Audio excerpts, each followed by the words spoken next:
Continuando um pouquinho os nossos estudos, vamos ver aqui esses outros animais que são os anelídeos. O que será que anelídeo lembra qual palavrinha para vocês?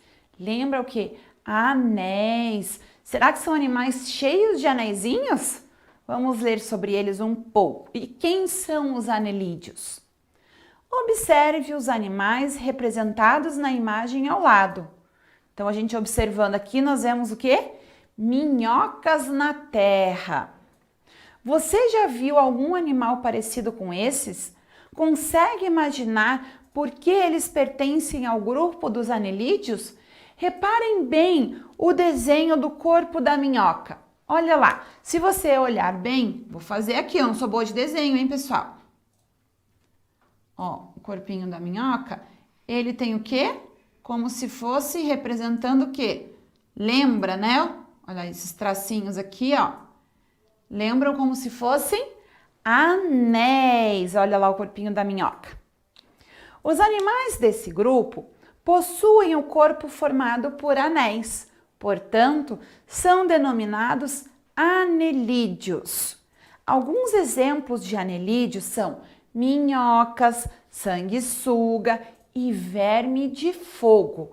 Olha aqui as imagens abaixo, o desenho, uma imagem do verme de fogo, aqui está mostrando as cerdas deste animal, ao lado uma sanguessuga e ao lado uma minhoca. O que são as cerdas que estão mostrando aqui no desenho do verme de fogo? Projeção que sai da lateral do corpo do anelídeo e auxilia na sua movimentação. Então, essas cerdas ajudam a eles a se locomoverem, a se movimentarem, certo? Então, vamos ver um pouquinho sobre eles. Minhocas e sanguessugas possuem o clitelo, que é uma estrutura envolvida na reprodução desses animais. Olha na imagem da minhoca, acompanha a minha mãozinha aqui do mouse. Olha lá onde está o clitelo da minhoca, tá bom? Tá aqui. Ele serve para ajudar, é uma estrutura envolvida na reprodução, ou seja, para surgirem mais outras minhocas. Minhocas são terrestres e possuem poucas cerdas. Elas quase não têm aquelas cerdas que são aquelas, como a gente leu aqui, aquelas projeçõezinhas que saem para auxiliar na locomoção. Já as sanguessugas são aquáticas e não possuem cerdas. Então, a sanguessuga vive no meio aquático, ou seja, na água, e elas não têm as cerdas, ok? Alguns representantes apresentam cerdas ao longo do corpo e são animais aquáticos, sendo muito deles marinhos, como os vermes de fogo. Então, nós vimos agora nessa aula um pouquinho a introdução sobre os animais anelídeos, sobre os seres vivos anelídeos, que também estão classificados nos animais invertebrados. Então, vamos lá. Importância dos anelídeos. Qual que é a importância dele para nós seres humanos? Quem que já ouviu falar aí? Nossa, terra com minhoca é porque a terra é boa. Por que será que as pessoas falam isso das terras que tem muita minhoca? As minhocas têm grande importância no desenvolvimento das plantas. Elas vivem no solo e se alimentam de restos orgânicos. Folhas secas, frutos podres, sementes, cascas de vegetais e etc. Ao liberarem suas fezes, que chamamos de humus, elas tornam o solo mais fértil. Além disso, ao se movimentarem pelo solo, as minhocas criam espaços que possibilitam a passagem do ar. Observe a imagem ao lado, os caminhos que as minhocas fazem. Dessa forma, elas melhoram a qualidade do solo para o crescimento das plantas. Olha aqui a mãozinha no mouse, o caminho que as minhocas fazem. Estão percebendo? Olha quantas que tem aqui nessa terra. Elas cavam, né? Elas fazem esses caminhos tipo túneis aqui, que fazem, como disse aqui, a passagem de ar e assim deixa o solo cada vez melhor e os vegetais, aqui até uma plantação de tomates, parece, está ficando cada vez mais forte. Agora, olha as sanguessugas. O que esses animais fazem? Será que elas recebem esse nome por quê? Sanguessuga. Será que elas sugam sangue? De quem que elas sugam o sangue? Vamos ver aqui. As sanguessugas, por sua vez, têm grande importância medicinal em algumas culturas. Por se alimentarem de sangue, olha lá, esses animais são utilizados para auxiliar na cicatrização e diminuir edemas. O que é o edema, pessoal? É quando algum lugar do corpo está inchado, causado pelo excesso de líquidos de tecidos do corpo. Então, a pessoa está com o local inchado, com uma tensão. Então, se usa de forma medicinal, tem todo um local adequado, as pessoas que sabem fazer isso, colocam a sanguessuga para ela literalmente fazer o quê? Sugar o sangue daquele local, então amenizar o inchaço, amenizar a dor que a pessoa possa estar sentindo. Vou contar uma curiosidade para vocês. Muitos anos atrás, no início da história da descoberta do nosso país, as pessoas usavam muito as sanguessugas para aliviar a dor de cabeça, por exemplo. Eram colocadas as sanguessugas em alguns locais apropriados do corpo da pessoa para elas aliviarem a dor de cabeça. Viu só? E aqui nós temos a imagem de uma pessoa que colocou sanguessuga no tratamento de um edema no pé. Perceba lá que a pessoa está com o pé inchado, parece ter um machucadinho aqui, que foi a partir dali que começou. Colocou a sanguessuga para aliviar e fazer o tratamento deste edema. Nós falamos aqui nas minhocas, pessoal, do humus. O que é o humus? É a matéria orgânica responsável por tornar o solo fértil. E o humus vem a partir do quê? Das fezes da minhoca. Então, vocês já viram um minhocário? Já organizaram algum? Eu sugiro aí que vocês pesquisem como que a gente pode fazer um minhocário. Existe, as pessoas têm como criar um minhocário e a partir disso podem pegando as minhocas que forem nascendo no seu minhocário e colocar na sua horta em casa, por exemplo, para deixar uma horta bonita, com um solo bom, com uma terra forte. Às vezes só uma mini horta, pode ser também. Às vezes a gente não pode ter aquela mini hortinha em casa para plantar lá um alface, os temperinhos que alguém da família goste. A minhoca pode ser muito útil nesses locais que são pequenos, mas que podem dar vários temperos ou verduras fortes e mais saudáveis para nós seres humanos. Então veja como que a minhoca também é um ótimo indicativo de que nós estamos em uma terra ou movendo ou mexendo uma terra fértil. A terra fértil é aquela terra muito boa, propícia para a plantação, para o desenvolvimento e o crescimento saudável, para que o meu vegetal esteja cada vez mais rico em nutrientes que são necessários para nós seres humanos. Certo, turma? Vamos falar agora um pouquinho sobre o grupo dos moluscos, que são animais também invertebrados. Olha lá, os moluscos. Quando a gente pensa em molusco, tem lá o Lula molusco do Bob Esponja também. Mas quando eu, particularmente, sempre quando alguém fala em um molusco, sabe qual é a primeira coisa que me vem à cabeça? É um caracol, a imagem de um caramujo, um caracol. Vamos ver então um pouquinho sobre eles agora. Você reconhece o animal da imagem ao lado? Olha aqui a imagem ao lado, nós temos os mexilhões. Já comeu mexilhão? Fruto do mar? É muito gostoso, eu gosto. Você já viu um mexilhão de perto? Qual é a impressão que você tem sobre o corpo dele? Então tem aquela conchinha, né, aquela casquinha, e dentro temos o corpinho dele. Qual que é a impressão? É um corpinho meio mole, no caso do mexilhão, meio alaranjado. Os moluscos são animais de corpo mole. A maioria deles tem uma concha que serve para proteção. Alguns vivem em ambiente aquático, enquanto outros vivem em ambiente terrestre. Leia a seguir algumas características desses animais desse grupo.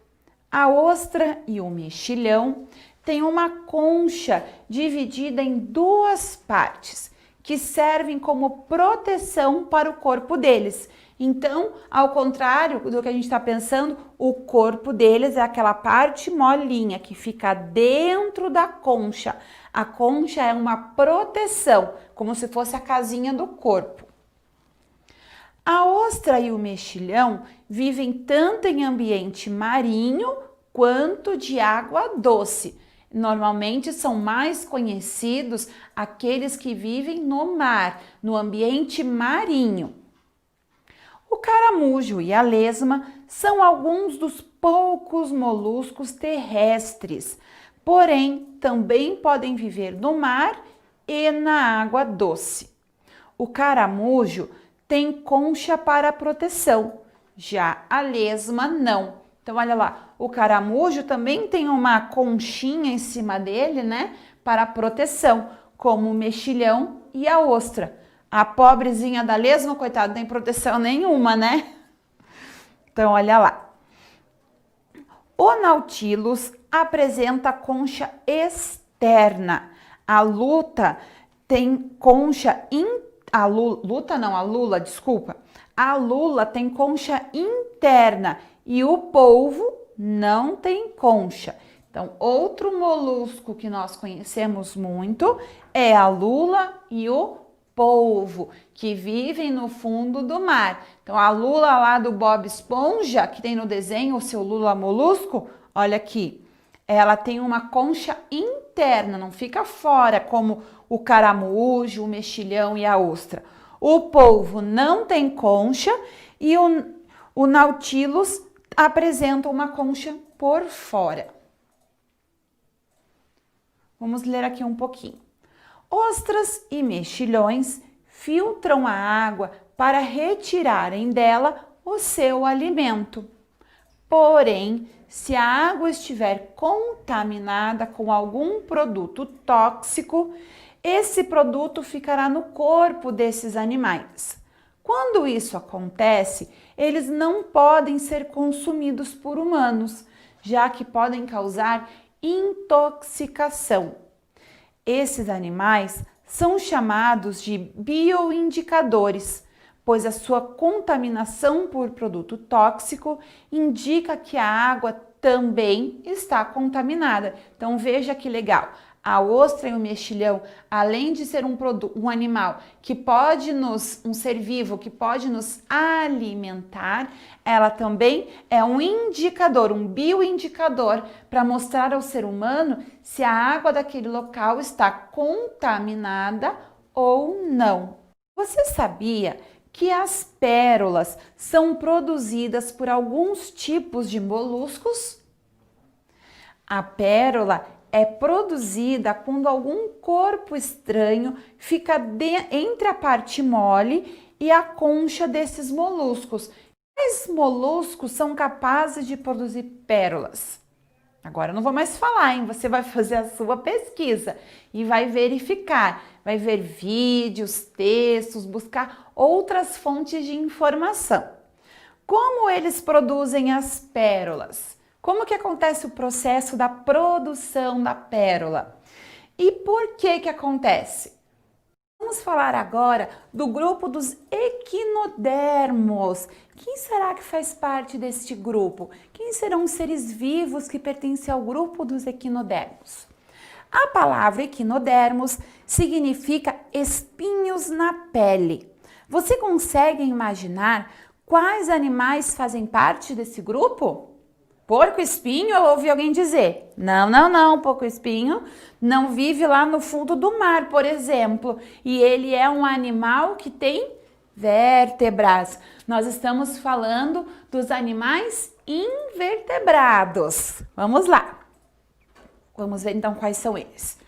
São exemplos do grupo dos equinodermos, as estrelas do mar e os ouriços do mar. Leia a seguir as principais características desses animais. O grupo dos equinodermos é formado por seres exclusivamente marinhos. Até então, nós vimos outros grupos de animais invertebrados que tanto pertenciam ao ambiente aquático marinho como água doce. Aqui nós estamos vendo que os equinodermos são exclusivamente do ambiente marinho, certo? Então vamos lá. A maioria dos animais equinodermos possui espinhos na pele. Esses espinhos podem ser pouco desenvolvidos, como na estrela do mar, ou muito desenvolvidos, como no ouriço do mar. Então olha lá, aquelas pontinhas na estrela do mar, na verdade, são os espinhos que são pouco desenvolvidos. Já no ouriço a gente vê quase que um espeto, né? Em alguns de tão comprido que parece. Vamos continuar falando sobre eles. Os equinodermos são capazes de regenerar pedaços do corpo que foram perdidos. Vamos retomar o que é regenerar, pessoal? Regenerar é quando ele permite que ele consegue fazer com aquele pedacinho do corpo nasça ou se forme novamente, ok? Então, olha lá. E os equinodermos conseguem fazer isso com pedaços do corpo, não é o corpo todo.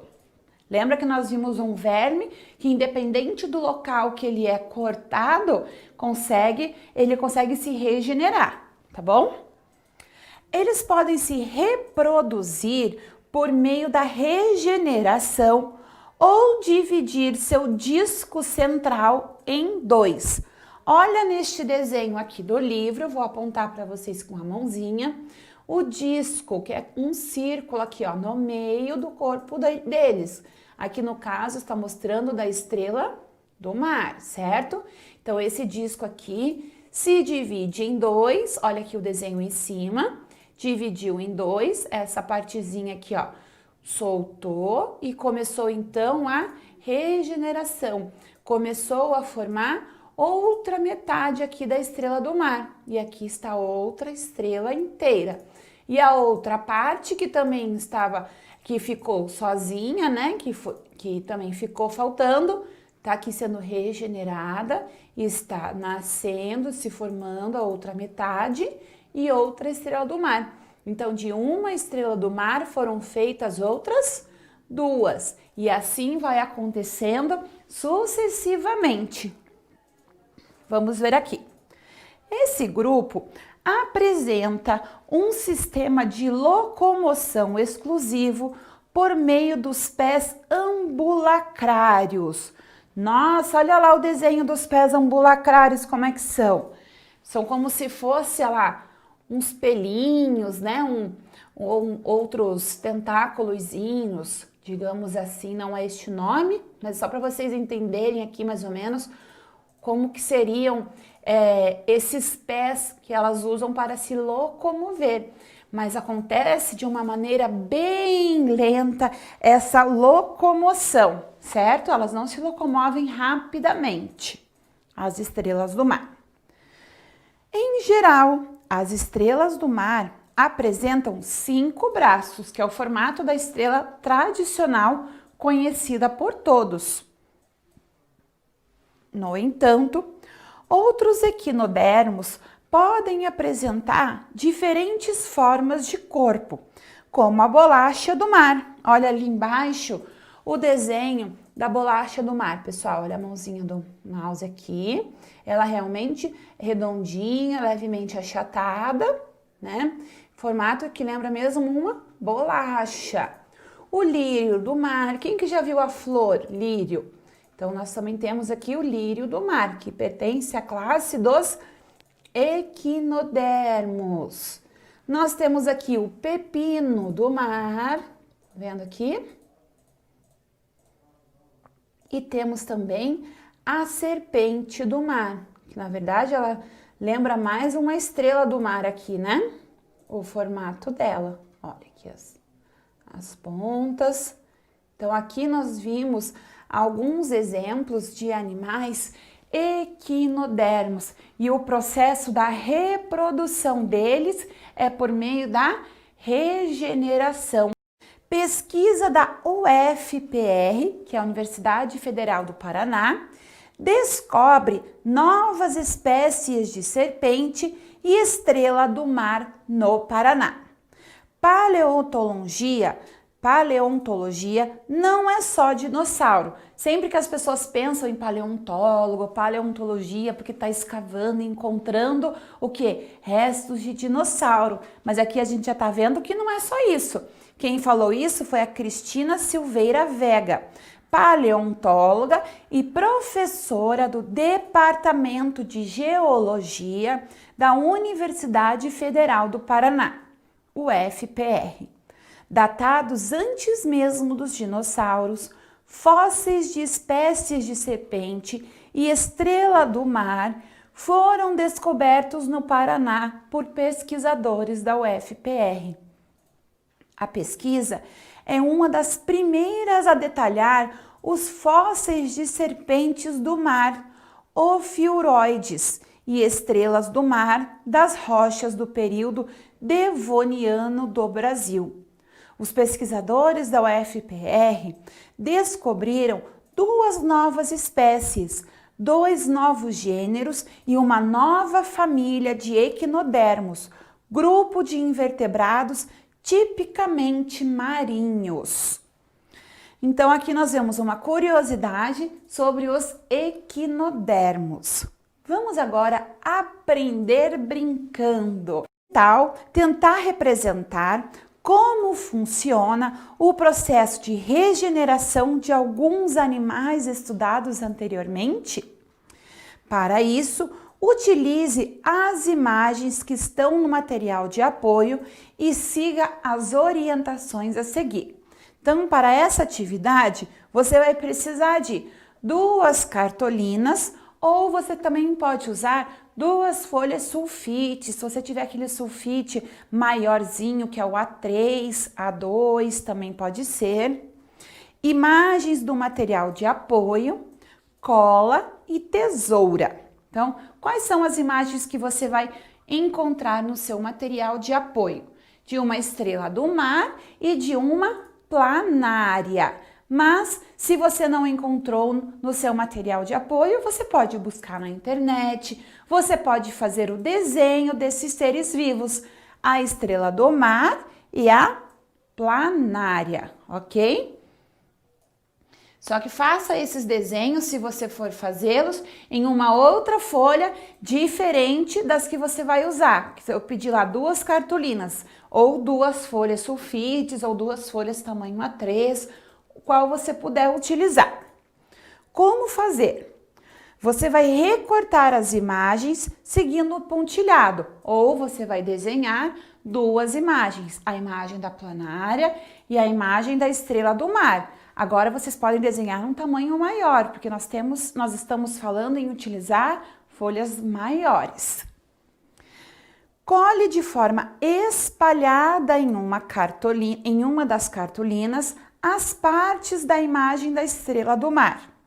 Cole também de forma espalhada na outra cartolina as partes da imagem da planária.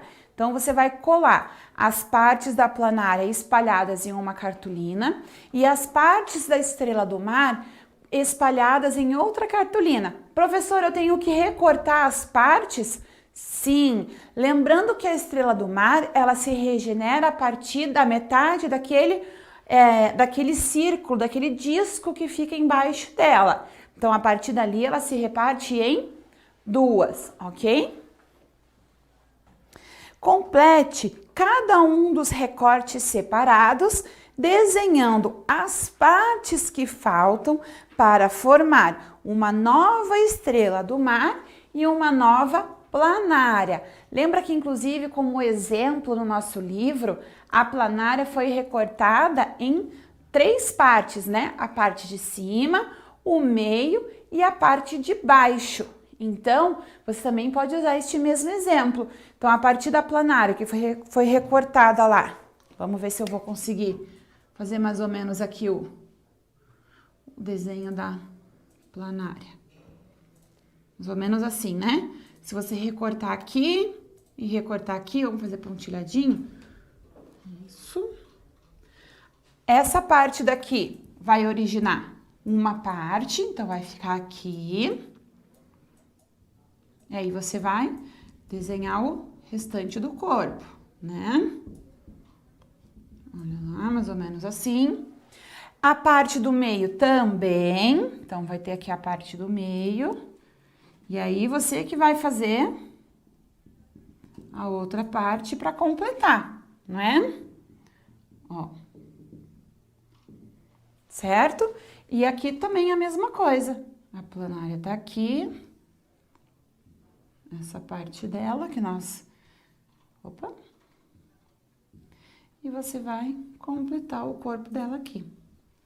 Ok, pessoal? Vai fazendo mais ou menos assim. A estrela do mar, a mesma coisa. Eu, como não sou muito boa de desenho, eu faço aquela estrela assim, tradicional, ó. E aí, para aparecer mais a estrela do mar, eu apago o traço que tá aqui em volta, ó. Uma dica para quem também não... Olha lá, viu? Aí não vai ficar aparecendo o traço no meio da minha estrela. Você também vai cortar lá o meio e a partir dali vai formando as outras. Olha aqui a estrela do mar. Vamos ver se eu vou conseguir fazer sem o traço ali. Ai, meu Deus, eu sou meio péssima em desenho. Nossa, acho que agora eu consegui, hein? Será, Prof. Ju? Vamos ver aqui. Sim, agora foi. Então, ó, cortou ao meio. Uma metade você vai transformar em uma estrela do mar e a outra metade em outra estrela do mar. Lembrando aqui do disco que fica embaixo, certo? Então é isso, pessoal. Boa atividade, bom divertimento. Se você quiser colorir mais a sua atividade, colocar o meio onde esses seres vivos vivem, também fica aí mais uma sugestão. Muito obrigada pela sua atenção e nos vemos em breve para mais uma aula de ciências. Cuidem-se! Tchau!